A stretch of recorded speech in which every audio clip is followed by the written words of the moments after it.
Mais uma vez, você que está conosco aí, pastor, muito obrigado. Deus abençoe a você. Não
Glória a Deus, noite de festa,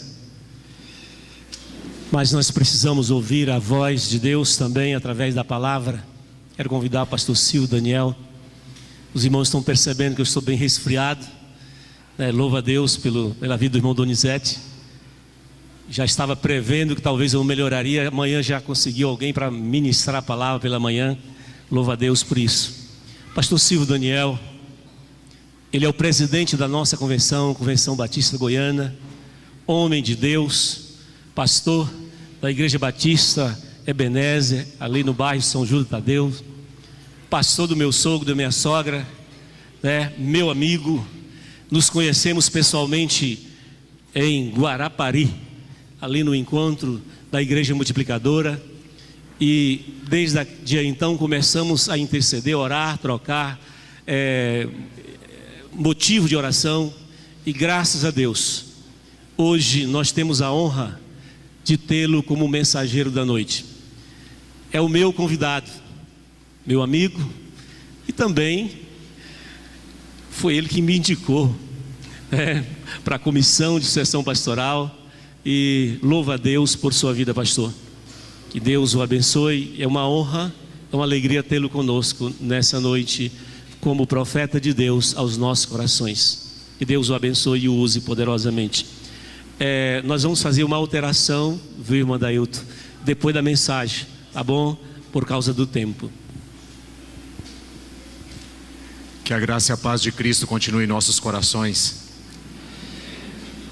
Queridos, eu trago a saudação da Convenção Batista do Estado de Goiás e o nosso coração cheio de alegria. Eu não sou goiano, e eu tenho certeza que a maioria das pessoas que estão aqui, que está aqui, conhecem muito mais a história desta igreja do que eu. E você que conhece mais a história dessa igreja pode mensurar a alegria de uma convenção quando vê esta igreja recebendo um pastor. Como nós estávamos aflitos com essa situação de a Igreja Batista Vila Nova sem o seu pastor.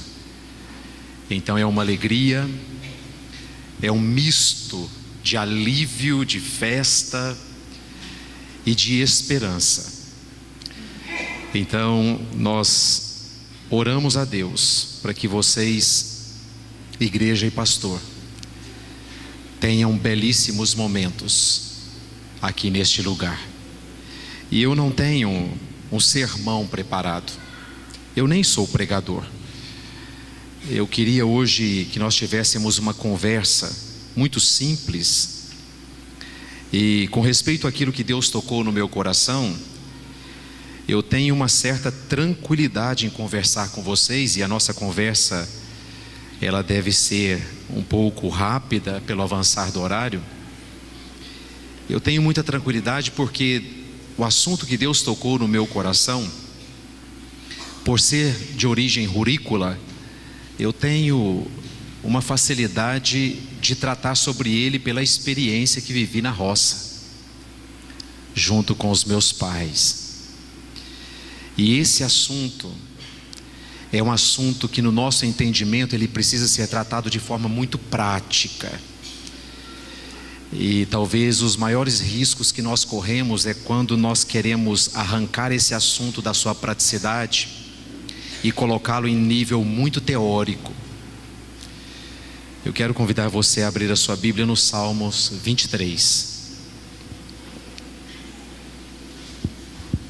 Eu vou usar a espada que acabei de ganhar da igreja Boas Novas.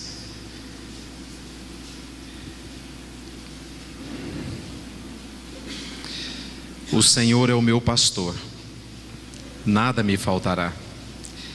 Ele me faz repousar em pastos verdejantes, leva-me para junto das águas de descanso, refrigera minha alma, guia-me pelas veredas da justiça por amor do seu nome. Ainda que eu ande pelo vale da sombra da morte, não temerei mal nenhum, porque tu estás comigo. O teu bordão e o teu cajado me consolam. Preparas-me uma mesa na presença dos meus adversários. Unges-me a cabeça com óleo e o meu cálice transborda. Bondade e misericórdia certamente me seguirão todos os dias da minha vida, e habitarei na casa do Senhor para todo sempre. Senhor Espírito de Deus, ilumina-nos e nos dê coragem para praticar, em nome de Jesus. Amém. Acredita-se que Davi escreveu esse salmo ainda na sua juventude, quando ainda era pastor de ovelhas. Pelo menos uma boa parte dos estudiosos creem assim. E sendo dessa maneira, tudo o que ele escreve parece-nos então um paralelo entre o relacionamento que ele tinha com Deus, o cuidado que ele sentia de Deus, o amor que ele sentia de Deus e tudo aquilo que ele traduzia para o rebanho em matéria de cuidado, também de amor, de dedicação de vida, de dedicação exclusiva de vida. Então, parece que Davi, ao olhar para ele como pastor, para o seu rebanho, ao olhar para Deus e ele se sentindo ovelha cuidada e amada pelo seu Deus. E se ele, Davi, amava e cuidava tão bem do seu rebanho, ele podia imaginar o quanto o seu Deus estava pronto a cuidar dele. Davi, segundo ele mesmo relatou ao rei Saul, correu o risco de morte por amor ao seu rebanho, sozinho, jovem, desarmado. Mas ele diz: olha, quando vinha um urso, quando vinha um leão, eu saí atrás, eu os enfrentei por amor ao rebanho, eu os enfrentei por cuidado do rebanho. E ele, olhando então para o seu Deus, e parece que já as palavras de Jesus Cristo pelo poder do Espírito Santo ecoavam no coração dele, quando o Senhor diz: eu sou o bom pastor. O bom pastor dá a sua vida pelas ovelhas.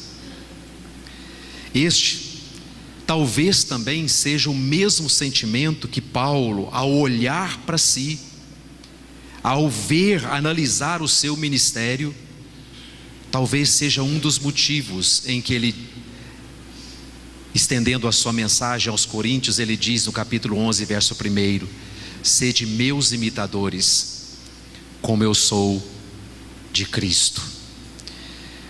O pastor de ovelhas, ou de tantos pastores de ovelhas que nós podemos encontrar na Bíblia, encontramos Davi, chamado, sendo pastor, tendo a sua vida totalmente dedicada ao rebanho, para ser um pastor rei do povo de Israel, e cuidar não de forma diferente. Todos nós que conhecemos a vida de Davi, sabemos quanto perigo Davi correu por amor àquela nação, o quanto ele dedicou-se por completo àquela nação. Mas como pastor de ovelhas, ainda lá no campo, debaixo do orvalho, do sol quente, enfrentando as feras do campo, Davi escreve: o Senhor é o meu pastor. E eu queria que hoje na nossa conversa nós olhássemos para esse salmo através de dois prismas. Primeiro, com os olhos de um pastor de ovelhas.